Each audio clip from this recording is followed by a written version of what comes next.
சக்தி ஒன்று சமயம் 16 இருக்கும்படியானே உமா பார்வதி தேவி அங்காள பரமேஸ்வரி ஓங்கார சாங்காரி சொல்லும்படியானே சம்பவி சடாதிரி சொல்லும்படியானே சக்தி ஒன்று சமயம் 16 இருக்கும்படியானே இந்த ஆதிவரா சக்தி திருவண்ணாமலைக்கு வேல்புரமும் அங்காள பரமேஸ்வரியாக மத்தியாந்த பாவனியாக எப்படி அமர்ந்திருக்கிறார் எப்படிமா எம்மா மேல்மாறு வத்தூரில் அம்மா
இந்த பாமர மக்கள் எல்லாம் உன்னை தேடி வருகும் போது உனக்கு கெட்ட எண்ணம் படுத்த எத்தனையோ தீய சக்திகளானது எங்களுக்கு வம்பு துன்பு எல்லாம் செய்கிறார்களே ஆட்சியர் கொண்ட செய்யல எல்லாம் நீ எப்படி எடுக்கிற எம்ம பிள்ளை வைப்பு சொல்லியும்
பணிவான வணக்கம் இன்னைக்கு. அவங்க ஊருக்காரங்க அப்பதான் சொன்னாங்க.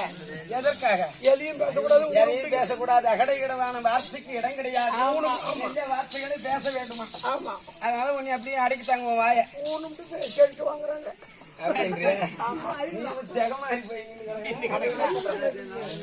திருவேலைக்கு காணாம போச்சுன்னா புள்ள எப்படி தெக மாறி நிற்கும்? அப்படிதான் நின்னு போய் கிடக்குறீங்க.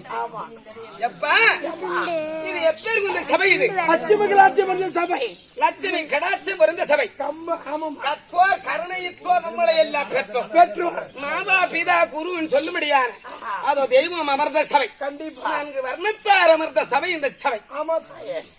இந்த வாரங்கள் 8 மகமேடி வெண்கிரியும் தாரணி தனித்தனவா சுவாமி பண்பால் இடிச்சு பருவமத்தினால் இடிக்க உண்பா எங்கு இழுத்த போது அப்படின்னா 7 14 லோகம் சொல்லுபடியான இந்த 7 14 லோகமும் அது கூட கைலாயமும் சேர்த்து லேசாக ஒரு ஆட்டம் கொடுக்குது. எதனாலமா எதற்காக இந்த ஆட்டம் கொடுத்தது என்று உமா பார்வதி சென்று பரமமூர்த்தி நோக்கி கேட்டார்கள்.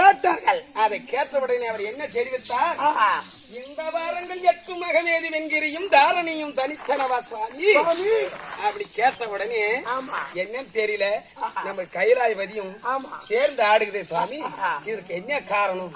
அதுக்குதான் அவர் சொன்னார், பண்பால் இடிச்சு பருவமத்தினால் இடிக்க கிரேதா திரேதா துவாபரை கலியுகம் யுகங்கள் 4 யுகங்கள் சொல்லும்படியான 3வது யுகத்திலே ஸ்ரீ நமோ நாராயணமூர்த்தி கண்ணனாக பிறக்கிறார். யாருக்கு? வசுதேவர் படையாட்சிக்கும் தேவகி ரோகிணிக்கும் அவர் 8வதாக பிறக்கிறார். அப்பேர் கொண்ட பகவான ஏதர் கூட பெண்கள் எல்லாம் ஓடி வந்து தயிர் மோர் வெண்ணெய் திருடி தின்ப போது மத்தால் இடிக்க லேசாக காயம் ஏற்பட்டுதான். அந்த காயத்துல ஒரு சிறிய இழி உக்காந்துதான். அந்த உதடு எப்படி அசைந்ததோ அதனால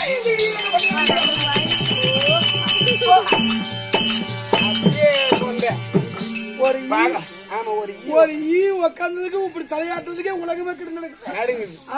பகவான் தான் ஆடும் பொருள் அசையும் பொருள் சொல்லும்படியான அவர் குஸ்தியிலே இந்த ஜீவராசிகள் அத்தனையும் எறும்பு கடை யானை முதல் எறும்பு கடை வரை அத்தனையும் இந்த குஸ்தியிலே வைத்து கற்கிறார்.